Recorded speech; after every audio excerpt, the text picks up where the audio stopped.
Thank you for that. Appreciate that. I'm not sure I recognize the person you just introduced me to. But as we say in Hawaii, aloha. Aloha mai kako. Go ahead. Have you been to Hawaii? Let's hear it. Aloha.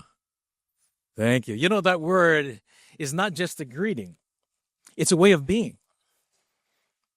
It's a presence. It's a philosophy. When we say aloha, what we're saying is to be in the presence of the divine spirit, the divine breath that is in all of us. It's what connects us. As the words that I heard from our elder earlier, mahalo, gratitude, thank you for that. Because it reminds us that we are all in relation while we live in a world of transactions. The challenge is, how do we build on these relationships in a world of transactions, especially one that is steeped in fear and debt? Yet our communities, our native communities, have lived in a world of abundance and sustainability. They seem like an odd pairing, don't you think? So thank you for inviting me to come and share these thoughts with you. And I think I probably owed Dr. Rhodia some thanks for submitting my name. So mahalo. See, I don't go where I'm not invited. You might want to consider that one. You see, in Hawaii, or at least in our native communities, there's really two ways, I should say, of engaging native communities, or communities at large, and that's by invitation or invasion. And even when you're invited, you have to be careful, especially when you're invited to dinner, and make sure you're not on the menu. So thank you. I noticed the menu and I wasn't on it, so I appreciate it. But let me greet you in the way our kupuna, our elders, would. By simply saying this: E holukono no ke kino ame ka ohane. He maala mopono kamana o ki ola ke kino I kamana va'apaoloa. Aloha, aloha, aloha. That will be on the test later, and you will have to write that to get out. You know, in those words, what it says is to unify mind, body, and spirit. And in doing so, we become pono, aligned. This is about an alignment of things. The second part of that phraseology says to nurture, care for, and maintain that relationship through all time. It says that we're all connected. Not just when we're here, but when we leave this space and enter into that great ocean of opportunity. It's interesting that I stand here before you as a Pacific Islander on the coast of the Pacific. Where some live on the coast, we live in the ocean. And as a result of that perspective, I share with you my thoughts and reflections that represent a worldview called an island worldview, rather than a continental worldview. I suggest that they may not be better or worse than the other, but may be different. When you live in something versus on something, your relationship with it is quite different. It's funny because right now we're living in a world where we're concerned about sea level rise. Have you heard about that yet? Has that got here yet? Yeah. Sea level rise. The ocean is rising. See, for us, that's mother coming home. See, when you have that relationship with it as mother, you take a different approach at receiving her versus developing walls. Imagine if you get the message, hey, mom's coming home, or grandmother's coming to live with us. Oh, you got the message, I see. See, there's some of us who begin to look at building walls to keep her out, which seems to be the prevailing conversation these days, is everyone trying to protect their properties.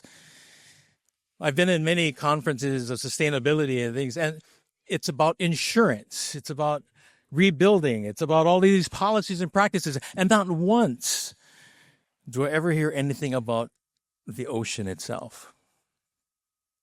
Mother's coming home. The relationship with mother. So my question to you is, if you knew your mother's coming home, if she's not already living with you, Would you be building a wall, or would you be creating opportunities to accommodate her being with you? I believe that's where we are.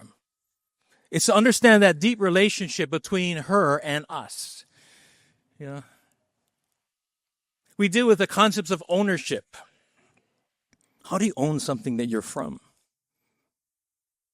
That's a very difficult concept for those of us that are steeped and deep in our native identities, to our places. Well, guess what?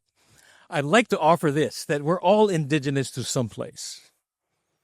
Some of us may have forgotten our indigeneity and where we're from, but fortunately there's some of us that have remembered, and we are here to continue to share that relationship so that we do remember, as a hyphenated word, that reconnecting to ourselves and to one another for the good of all of us.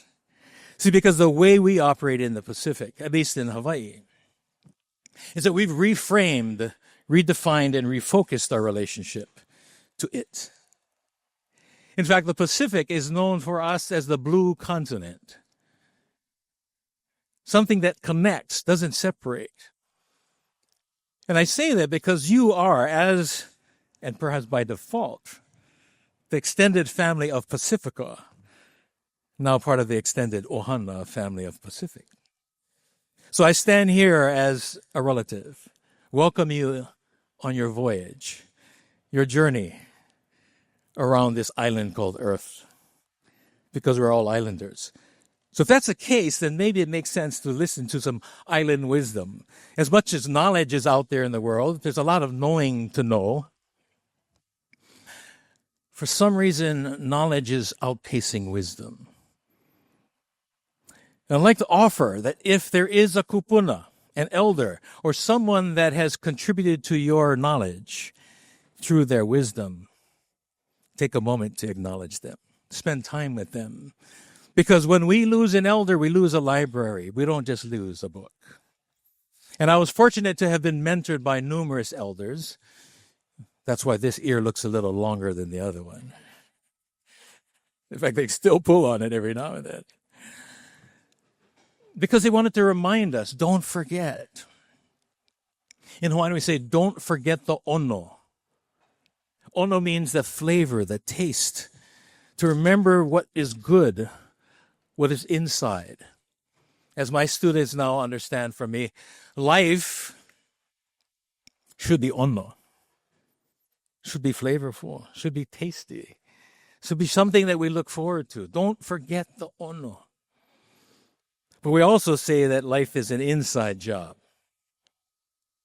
It's an inside job because there isn't anything out there that isn't ultimately going to be processed through the light touching the optic nerve, or a sound touching the eardrum, a flavor touching your tongue, or a fragrance touching your olfactory nerve. It's all touch. Light, wind may touch our skin, but it's the words of a mother. It's the words of a friend, a supporter, a faculty member that took special interest in you, that touches your heart.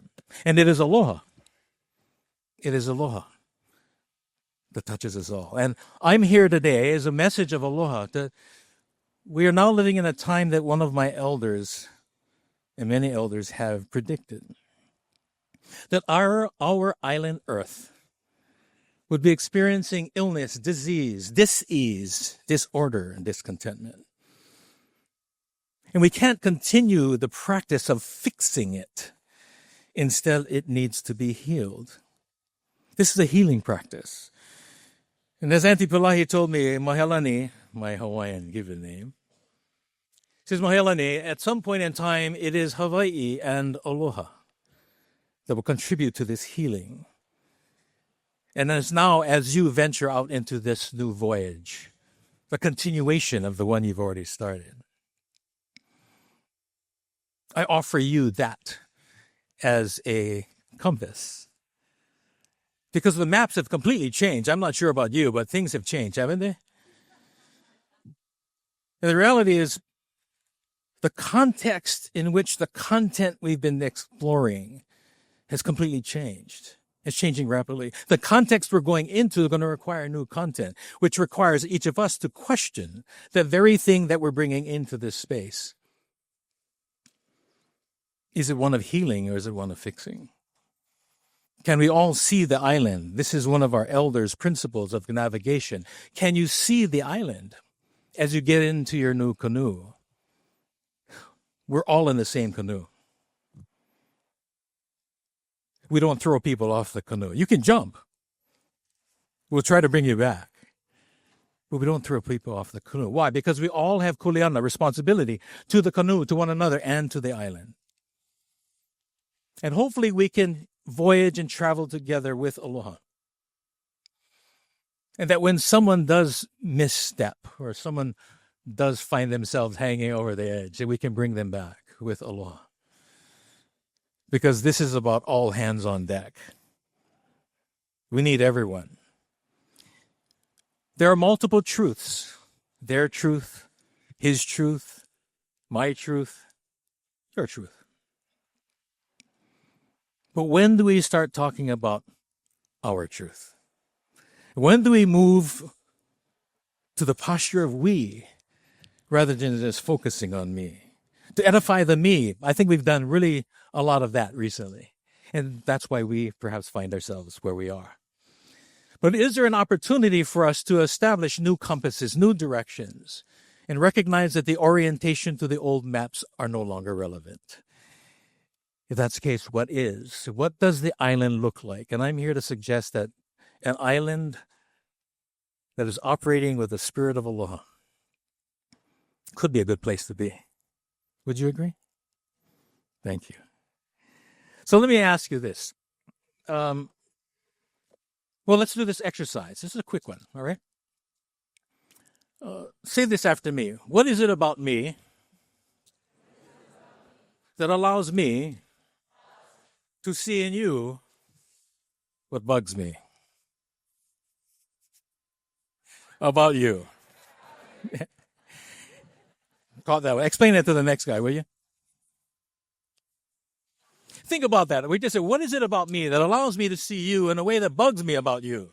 Which is very different than say, you bug me. Isn't that the prevailing methodology? We blame it.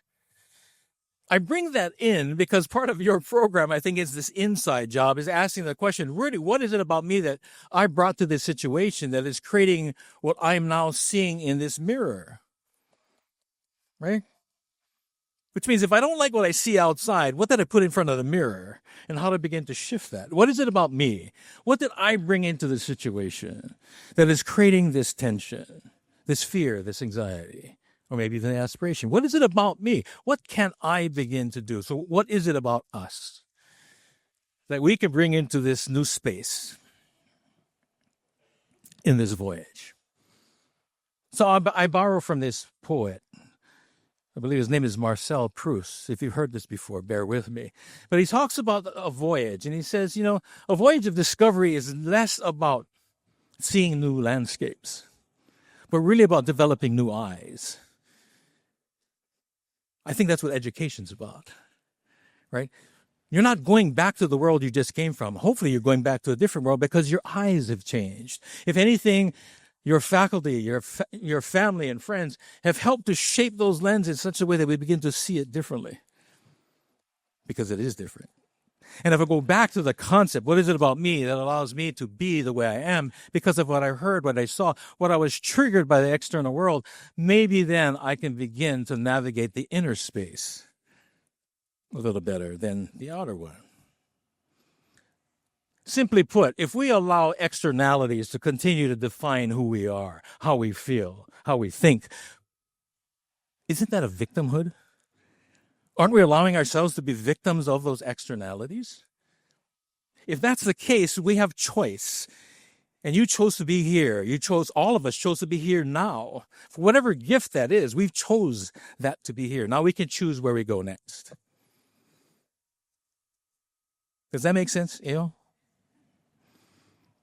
We're no longer the victim of our externalities because we have the ability to turn in to the inner space rather than be driven by the outer space. So I'm hoping, in looking at the wonderful new graduates, it's the same thing I saw when my 2-year granddaughter was born, just less than 2 years ago. And when she entered into the world, a cadre of new souls came in. And what it gave me was hope. Despite all of the things that are going on in the world today, it gave me hope because I looked at it from this perspective. This soul came from someplace with the perspective to see what was in front of her. And she still came.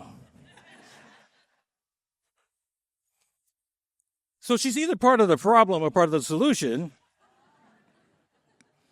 And I'd like to think she's part of the solution, as are all of the new souls that are coming in, that we have a responsibility to create a space for them to do their work and bring their gifts as you now step out, because it gives me hope that you can still go out and do these things. And we have choices. We don't have to be the followers, but we have choices because we can see, and hopefully with new lenses and with new eyes, and hopefully lenses that have been influenced a little by aloha today. So I thank my ancestors, those great voyagers who recognized that whenever they went into the sea, they weren't going anywhere. What do I mean by that? Because when they put their canoe in the water, they weren't going to Tahiti. What they were doing was putting themselves on a trajectory. They knew that the earth was moving, and all they needed to do was make sure they positioned themselves so when it arrived, they were there. They were living a life of when, not if. And I offer that to you today, all of us that are here. If we can adopt a life of when, not if, we're no longer victims of if, but prepared for when it arrives, whenever that may be. And if it doesn't, that's okay. I was ready. If it does, let's do this. Does that make sense? So 2025, let's do this.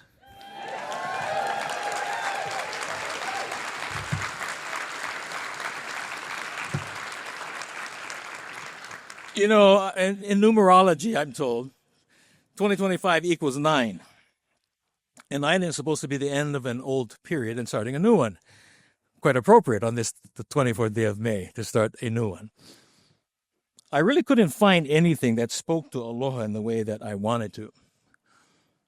But then I went back to a gift my father gave me when I started on my voyage. I'd like to share that with you in this closing thought. Because for me, aloha is a promise. It makes a promise that there is and can be better, that everything is for the good, as long as we can see it that way. So he shared this poem with me that I share with you and close as I say congratulations. It's called Promise Yourself by Christian D. Larson. Some of you may have heard it. I think it embodies the message of aloha. And it goes like this. Promise yourself to be strong, that nothing can disturb your peace of mind. To talk health, happiness, and prosperity to every person you meet. To make all your friends feel that there is something in them. To look at the sunny side of everything and make your optimism come true. To think only the best, to work only for the best, and to expect only the best. To be just as enthusiastic about the success of others as you are about your own. To forget the mistakes of the past and press on to the greater achievements of the future. To wear a cheerful countenance at all times and give every living creature you meet a smile.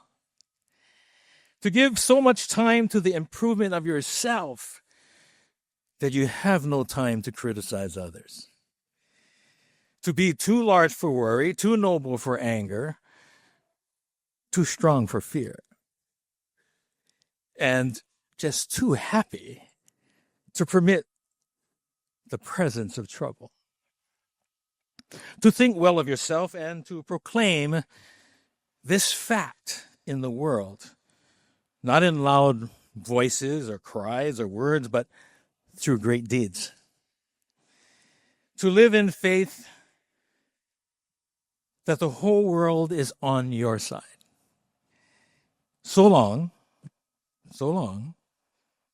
as you are true to the best that is in you. Promise yourself. Aloha Aloha, aloha, and congratulations, 2025.